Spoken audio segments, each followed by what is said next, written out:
जय हिंद स्टूडेंट, स्वागत है आप सभी का डीसी मैथ्स पे। मैं हूं राकेश कुमार और आप हैं मेरे साथ इस चैप्टर 1 के सफ़र में। और चैप्टर 1 की सफ़र की बात की जाए तो हम कर रहे हैं एक्सरसाइज नंबर 2 और एक्सरसाइज नंबर 2 के हम क्वेश्चन नंबर 3 को आज करने वाले हैं, जो कि अपने आप में मोस्ट इंपॉर्टेंट क्वेश्चन को लेके आता है। पिछले वीडियो लेक्चर में मैंने आपको इसके बारे में ब्रीफ में बताया था कि कैसे हम ए की वैल्यू लेके आने वाले हैं। स्टूडेंट, ये जो क्वेश्चन है आपका वो बेस्ड है आपके converge of the factor theorem पे। क्या मतलब कि ए को होता है आपका गुणनखंड प्रमेय। वहां वो क्या कहता है, थ्योरम कहता है कि यदि आपका आर का मान 0 आता है स्टूडेंट, मतलब कि अगर आपका शेषफल 0 आ जाए तो जो डिवाइजर होगा वो डिविडेंड का क्या होगा, एक फैक्टर होगा। जो भाजक है वो भाज्य का एक गुणनखंड होता है। अब जस्ट उल्टा, अगर कोई भाजक किसी भाज्य का एक गुणनखंड है तो उसका जो शेषफल आएगा वो 0 ही आएगा। तो यहाँ आपको पहले से बता दिया गया है कि ये जो g ऑफ x है वो इस p ऑफ x का क्या है, एक फैक्टर है, एक गुणनखंड है। इसका मतलब जो r का मान आने वाला है वो क्या आएगा, 0 आएगा। सो स्टूडेंट, चलिए देखते हैं यहाँ अप्लाई करने वाले हैं। सबसे पहले हमारा काम होगा इस रीजन को लिखना कि x minus 1 is a factor of p of x is equal to x square plus a x plus 2।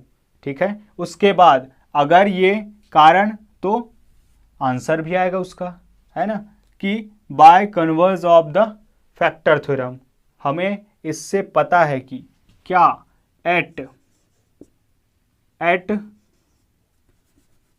x plus 1 equal to 0, that means x is equal to minus 1।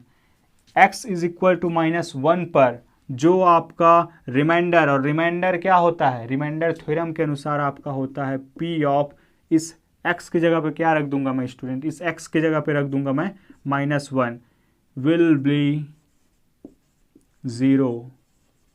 Reminder क्या होने वाला है, वो होगा 0 होगा, शून्य के बराबर होगा। तो हम क्या लेके चलने वाले हैं, क्योंकि आपको पता होगा कि अगर एक क्वांटिटी अननोन है तो एक इक्वेशन की ज़रूरत पड़ती है। और इक्वेशन कहाँ से बनने वाला है स्टूडेंट, इक्वेशन बनने वाला है इसी कंडीशन से। चलिए, तो therefore p of -1 equal to 0, और p ऑफ -1 मुझे पता है कि अगर मैं यहाँ -1 रख दूँ x की जगह पे तो ये मिल जाएगा।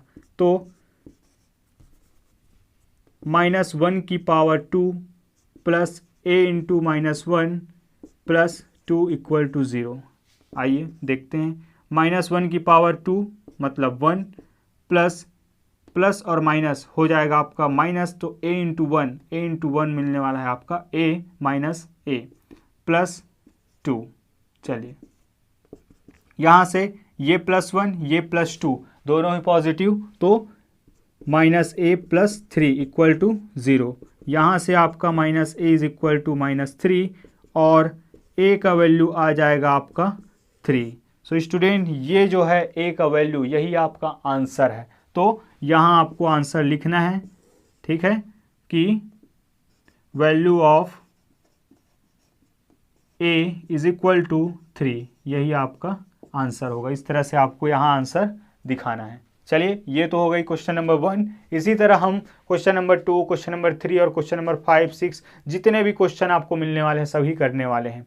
अगर इस एक्सरसाइज की बात की जाए तो मैं क्वेश्चन नंबर 3 के जो 2 और 3 है वो आपके लिए होमवर्क में दे रहा हूँ, और 4 और 5 को हम यहाँ करने वाले हैं। चलिए स्टूडेंट, और होमवर्क को भेजने के लिए आप क्या करेंगे वाले, आप कमेंट बॉक्स का यूज़ कीजिए या dcmaths22@gmail.com पर हमें मेल कर दीजिए। चलिए, सो स्टूडेंट देखते हैं कि इस क्वेश्चन नंबर 4 पर हम कैसे अप्लाई करने वाले हैं converge of the factor theorem को। और यहाँ अगर मैं बात करूँ g ऑफ t की तो आपको मिल रहा है t-3 और p ऑफ t आपको दे गया है ये पॉलिनोमियल। चलिए, तो सबसे पहला हमारा काम होगा क्वेश्चन के अनुसार ये मेंशन कर देना कि ये जो g ऑफ t है वो p ऑफ t का एक क्या है, फैक्टर है स्टूडेंट। तो फैक्टर है तो हम बता देंगे कि t-3 is a factor of A p of t। जो भी पॉलिनोमियल आप लिख सकते हैं, अगर नहीं लिखेंगे तो भी कोई दिक्कत नहीं है, क्योंकि आपने यहाँ गिवन में उसको मेंशन कर दिया है।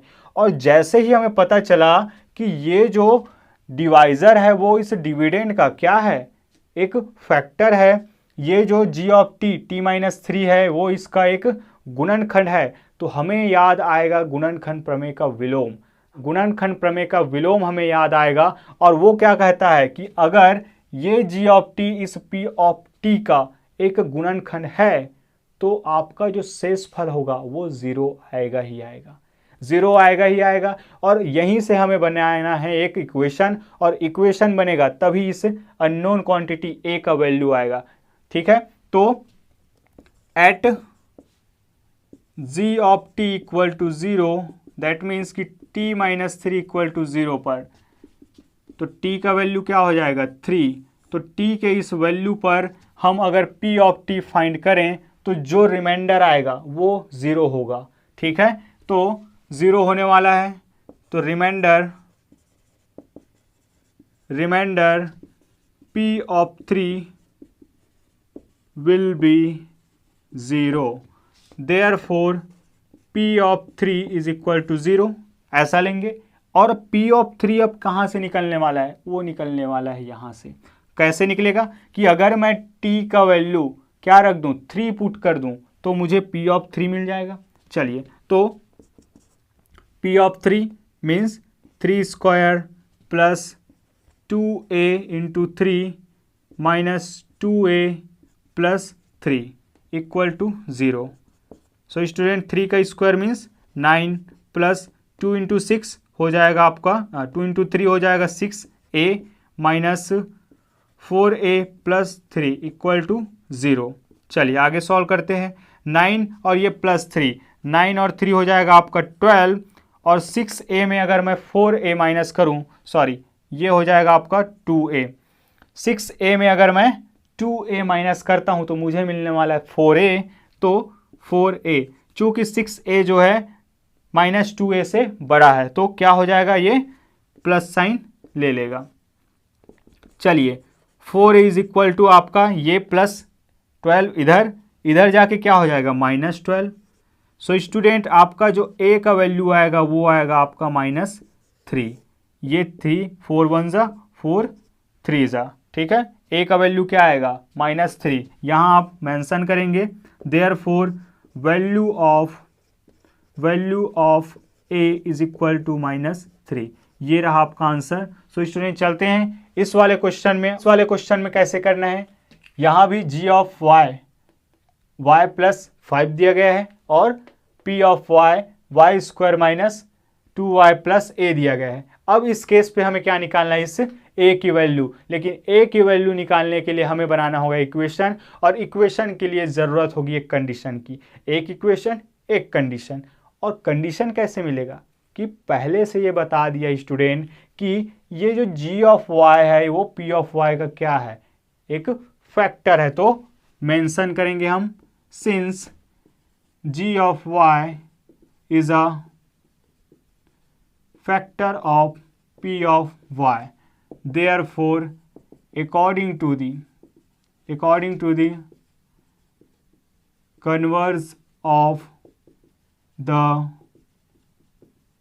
factor theorem at किस पर y प्लस 5 इक्वल टू 0, तो यहाँ से आ जाएगा y इज इक्वल टू -5, और इस y इज इक्वल टू -5 को मैं रिमाइंडर निकालने के लिए अगर यहाँ रखूँ तो रिमाइंडर क्या आने वाला है, वो 0 होगा। ये कहाँ से, गुणनखंड प्रमेय के विलोम से हमें पता है। तो at y plus 5 equal to 0 that means y is equal to -3 पर 5 पर जो होगा आपका p ऑफ -5 वो होगा 0। Therefore p of -5 equal to 0 implies that क्या हो जाएगा, p ऑफ -5 फाइंड करने के लिए हम इस वाले पॉलिनोमियल में y की जगह क्या रखने वाले हैं, हम रखने वाले हैं -5। तो -5 का square -2 into -5 plus a equal to 0। So student चलिए सॉल्व करते हैं। -5 का स्क्वायर आपको मिलने वाला है 25 माइनस और माइनस हो जाएगा आपका प्लस, तो 2 इंटू 5 हो जाएगा 10 प्लस ये क्या हो जाएगा, ये हो जाएगा आपका a इक्वल टू 0। सो 25 और 10 35 प्लस a इक्वल टू 0। यहाँ से अगर मैं बात करूँ, ये 35 इधर जब चल के जाएगा तो ये पॉजिटिव है, इधर जाके नेगेटिव हो जाएगा, तो a का वैल्यू आपका आ जाएगा -35।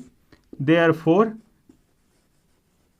Value of a is equal to -35, ये आपको मेंशन करना है। सो स्टूडेंट, आगे हम देखने वाले हैं आपका एग्जाम्पल नंबर 11 पर बेस्ड 2 क्वेश्चन।